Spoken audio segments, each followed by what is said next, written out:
Hello there, ladies and gentlemen, and welcome once again to another episode of The Cider Drinker. And I have a very good reason to celebrate today because I've recently passed my car theory test. Ka-ching, get in.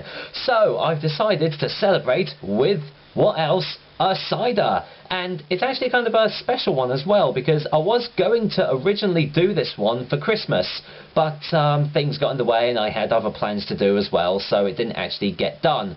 But this is more than a better reason to celebrate, isn't it? So it's actually from my good friend Colin, aka Kojak2012, aka the Homebrew Reviewer, and I'll put a link to his channel in my description so you guys can have a butcher's at him.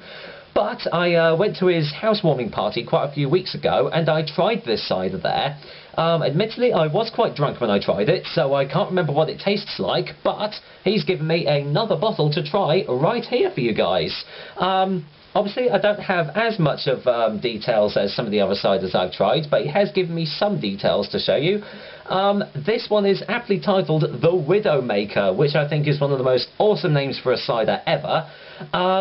It comes in, and this is where it gets its name from, it comes in at 10.2%, which is quite easily the strongest cider, or indeed the strongest drink I've ever had on this show so far.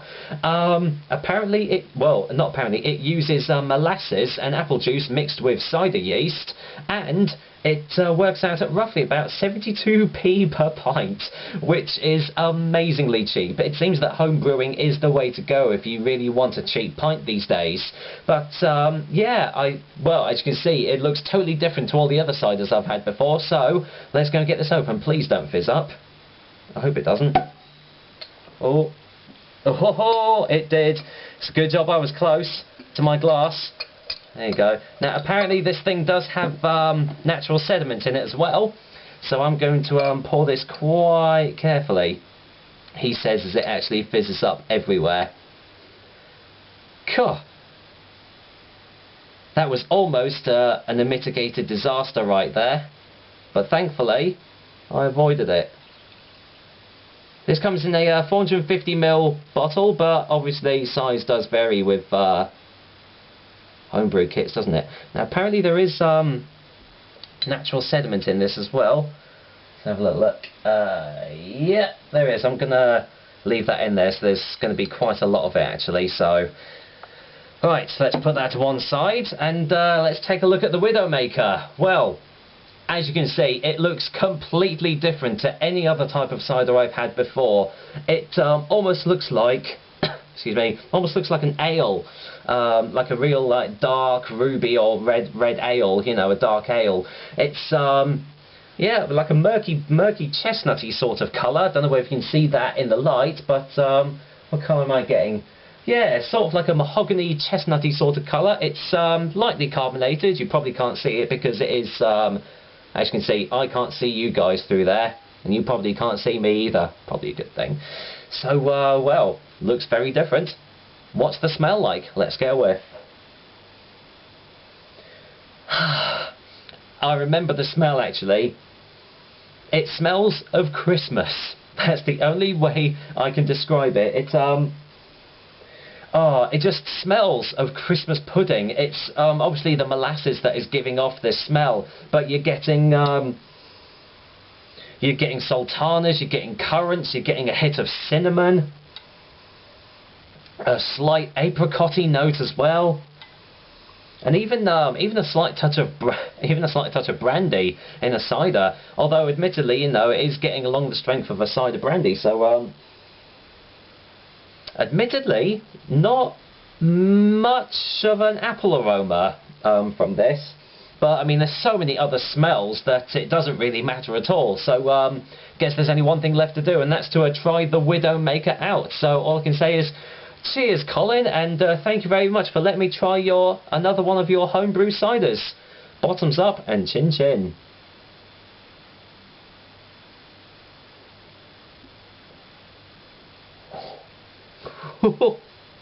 Oh. Wow. Blimey, that that knocks your head off. Oh, God, it's warming me as it's going down. You're instantly hit with the molasses that is put into this glass. It's just an instant. Well, it just completely knocks you for six. The complete taste of it. It's molasses has kind of got a very like bitter sort of taste to it anyway, and you're definitely getting a real bitter note on this first sip. Let's get your second opinion.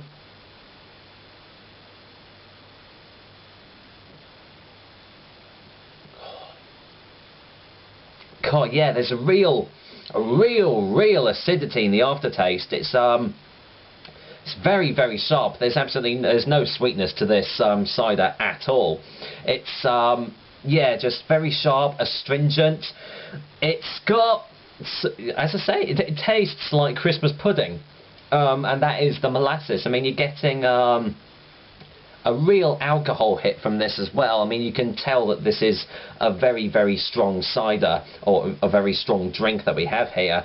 This is easily going to be one that I'm going to, well, it's probably going to last me the rest of the night, actually, because it is quite late at night that I'm recording this, but this is easily going to last me the rest of the night. It's one that you just really have to take your time over, and it's got a really, really nice warming sensation as it goes down your throat. You can really feel it sliding down. It's got a very surprisingly, even though all these big hitting flavours and aromas that are from this glass, it's actually a very light and, dare I say it, an easily drinkable cider. Let's get another one.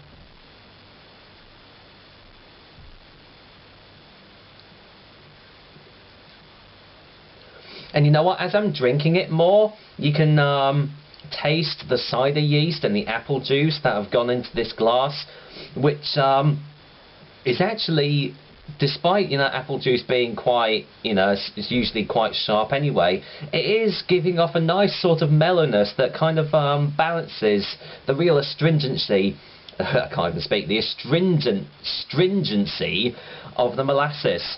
And it's actually a very nice tasting cider. Sometimes the strength, you know, really overpowers a drink if the ABV is too high and you don't get as many flavours, but this has just got so much going for it.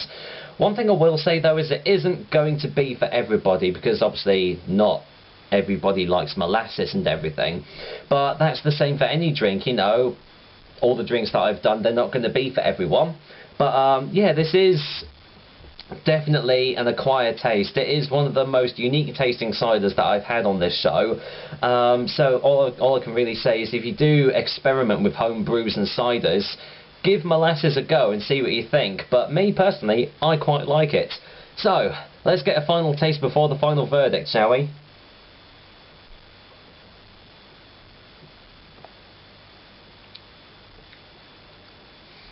I'm kind of glad that it is carbonated, because I feel if this was a still cider, I don't know, I don't think it would taste as nice if it was just a still cider. I feel the carbonation is kind of like mixing the flavours up a little bit and making it taste a lot nicer.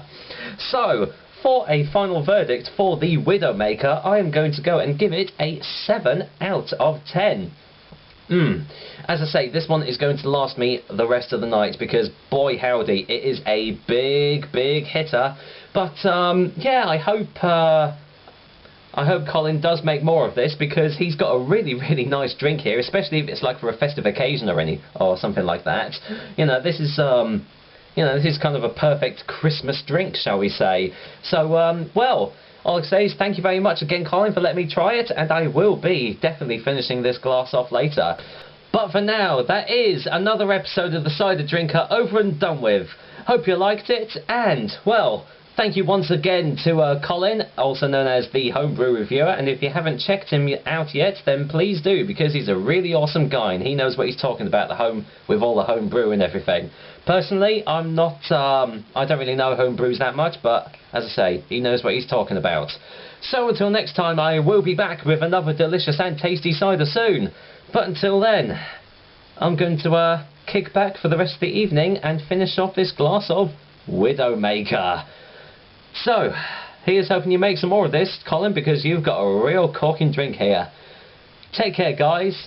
Until next time.